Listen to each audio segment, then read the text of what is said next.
Am I the a-hole for taking back our groceries that my wife gave to her sister? Original post. My wife, 30, has a younger sister, 28, with 4 kids. My sister-in-law is a married stay-at-home mom, and her husband, 31, works 35 hours per week. Money's tight for them, but they still go on annual vacations, drive newer cars, etc. My wife and I keep separate finances, except for a joint credit card and household bill. I also do most of the grocery shopping. This is relevant for later. A couple years ago, I found out my wife had been buying groceries for my sister-in-law in our joint card, about $150 to $200 per month for a few months. She said that her sister had come to her saying they were tight on money and that she needed help feeding their kids. This about a month after they had gotten back from their most recent vacation in Mexico. I told my wife, in no uncertain terms, that I am not supporting their family. She argued with me, saying that we could more than afford it. I replied that I don't care if she wanted to support them, but that's her business. My wife stopped buying them groceries in our joint card after, but I'm sure she told her sister, because sister-in-law has been standoffish since. In the last few months, grocery costs have been increasing thanks to inflation. So as a cost-saving measure, I bought a whole cow for about $4,000, which works out to about $9 per pound and will last us more than a year. And my wife and I split the cost. Yesterday I went to the freezer to pull some steaks and saw the amount of beef was visibly lower. I checked our security cameras and saw my wife leaving the house with a big box. I texted her demanding to know if she had taken a bunch of our meat to sister-in-law, and she replied yes. I grabbed sister-in-law's keys as we have a copy, drove to their house, knocked on her door, and when sister-in-law answered, I told her that I was taking back what my wife brought over. Sister-in-law protested, saying I was taking food out of her kids' mouths, but I said I don't care. She already had one roast in the oven. I went to their freezer and they had about 40 to 50 pounds of ground beef, steaks, and roasts from our cow, including a couple prime rib roasts. I grabbed it all except the roast in the oven and drove home. My wife yelled at me, saying she couldn't believe how selfish I was, and that sister-in-law called her crying. She also said that she paid for half of it, and so she could do whatever she liked with it. I yelled back, saying you don't get to decide to give away anything that we pay for together, and said she acted like a sneak thief for doing it behind my back. My wife is still angry at me and says until I apologize to her sister, return the meat that I took back, and apologize for calling her a thief, she won't speak to me. I may be the a-hole because my wife pays half the groceries. Now for the top comments before reading the update. I think that sister-in-law is lying to your wife. They take vacations. How does your wife not see that she's playing her? Next, if she is really hurting for food, there is help out there. Not the a-hole. But you shouldn't have called your wife a thief. She was, in her mind, helping. His wife is stealing from his family. She is a thief. It's her family too. Then she shouldn't eat anything at home, since she is giving away her share of it. If she wants to help that much, use her money. Opie said they have separate finances, not with the household. Being charitable with someone else's money is so much easier. Not the a-hole, but at this point, I would get another fridge and lock it with my own food and go separate on groceries as well. Not the a-hole. Die on this hill if need be. At least you'll have more cow to eat. Agreed. You're not responsible for their family, especially when they can afford other wants, not needs. Yep. The fact that sister-in-law can't afford basic groceries but can take full-on trips abroad shows she actually has the money to afford groceries, but has made a decision not to as she knows she has a backup. A little harsh for calling his wife a thief, but I would not budge on not helping with food. Maybe find all the resources that can help feed their family for them that doesn't affect yours. Just because you can do something doesn't mean you should. And this is that case while sister-in-law's family is spending unwisely for their financial situation. Now for the update. Thanks for all the comments/suggestions/criticisms. Regardless of the vote, consensus is my reaction and behavior was suboptimal, which I agreed was. I apologized to my wife for calling her a thief, and that I would apologize to her sister for going over to her house in a huff and upsetting her, but said I won't apologize for taking back the meat which we paid for jointly.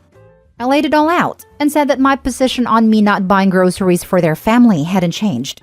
I said her husband only works 3 days a week, 12-hour shifts, and if they're struggling for food, he needs to pick up more shifts. I also said taking vacations and having new cars is a luxury they can't afford if I have to pitch in to pay for their food. As some of you suggested, I asked my wife, why aren't you buying groceries with your own money if you want to support them? My wife responded she's been buying them groceries for the past couple years with her own money because they're up to their eyeballs in loans and credit card debt. But inflation means their groceries have been costing her more and more. She then admitted to putting some things in our joint credit card in the last few months in smaller amounts than 2 years ago so I wouldn't notice. As for the beef, sister-in-law called her this past weekend crying saying they needed help to the end of the month with food because one of the kids broke their iPad which they used to keep the kids entertained and so they replaced it. She didn't ask me about taking them beef because she knew I would say no if she told me about the iPad. I didn't think I would notice since we have so much beef. She said I have no idea how hard it is to raise 4 kids, and they need an iPad. I told her we need to go see a counselor, because we're on different planets if she thinks an iPad is a necessity. So yeah, we're going to do therapy. Until then, I'm sleeping in the basement. To answer some common questions, why doesn't sister-in-law's husband work more or sister-in-law get a job? He does shift work 3 days a week, 12-hour shifts. He likes it because it frees him up to spend more time with the kids. Sister-in-law has never had a job beyond serving as a teenager. Why don't you put a lock on your freezer? I would like to stay married, and I'm certain if I did this, I wouldn't be married for very long. Did sister-in-law and her husband pay for their vacations and cars themselves? I still don't know, but my guess would be credit cards and car loans, if they're up to their eyeballs in debt as my wife said. Why don't you compromise in helping them? A fair compromise to me if I were to pitch in would be for them to better manage their money, as in not going on annual vacations to Mexico. The last time I raised that, my wife said I was being judgmental. Maybe I'll propose it again in counseling. What Opie's wife doesn't seem to understand is that she isn't helping her sister pay for food and necessities. She's helping her sister pay for multiple new cars and tropical vacations and other luxuries. I don't quite get how she doesn't see that. If she wasn't subsidizing her sister's family with all that cash, they would have to spend the new car money and food instead.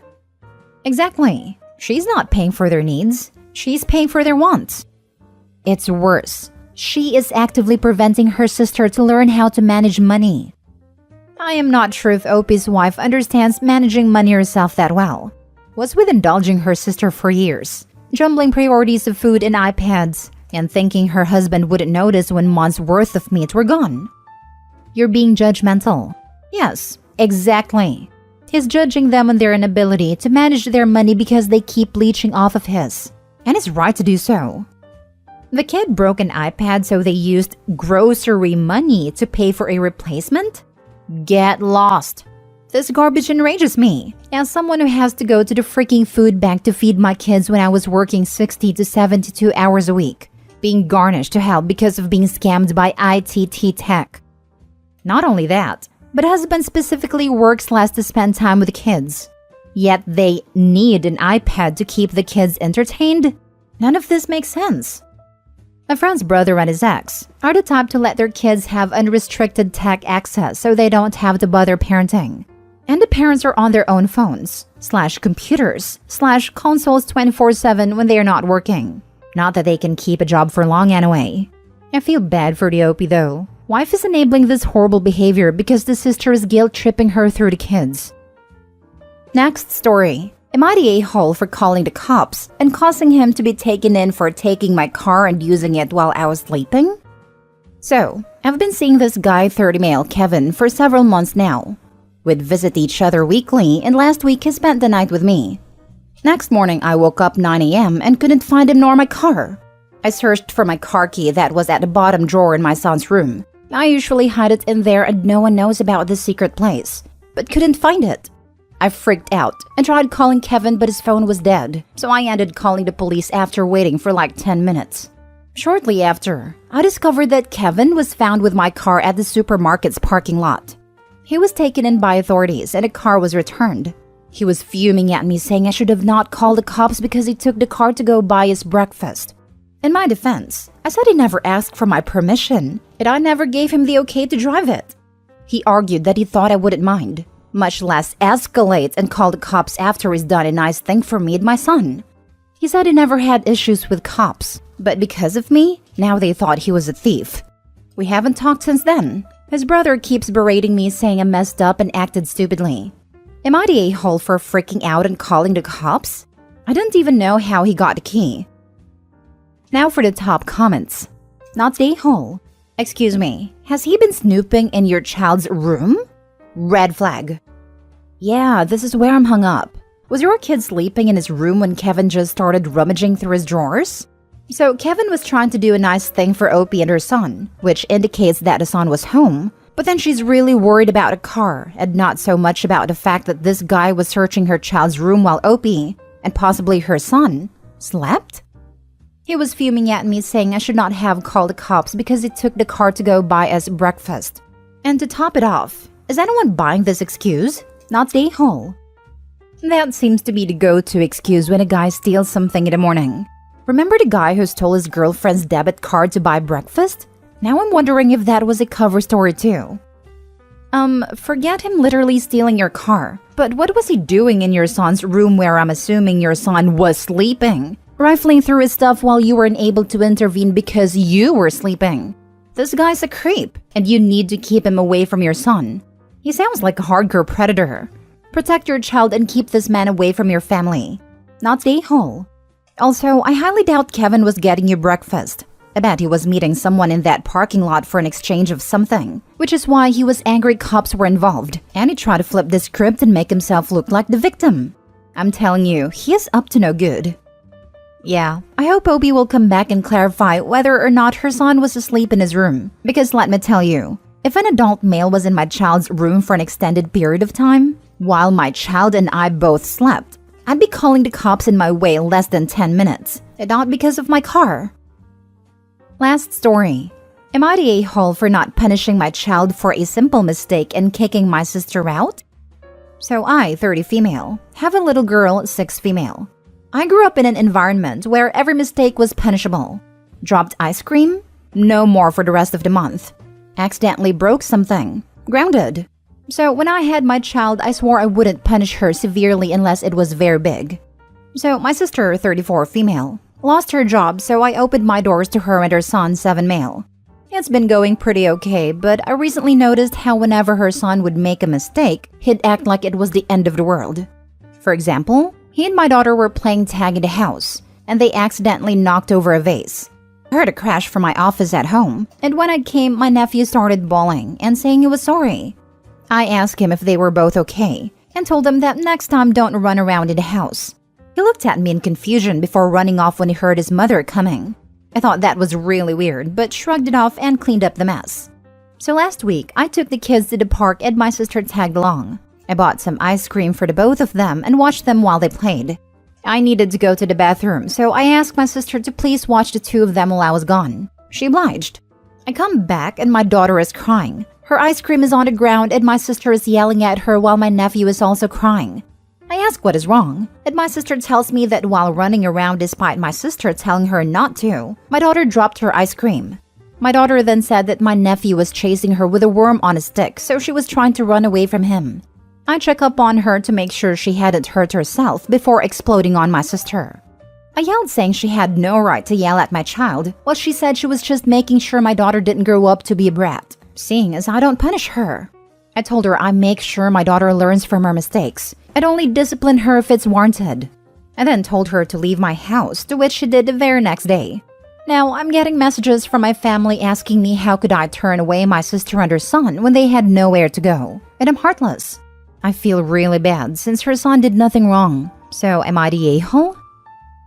Not the a-hole. You're doing right by your girl, and you're breaking the cycle of harm, which I can personally attest is extremely difficult to do. Your sister, on the other hand, is continuing the cycle, and her poor little guy sounds terrified of her. That poor boy is going to grow up to hate his mother. That's sad. Hopefully, because that will mean he got out. Too many kids who are treated like this never get out of the dynamic. Or won't have kids at all, out of fear of inflicting them with the same toxic dynamic from childhood. Like me.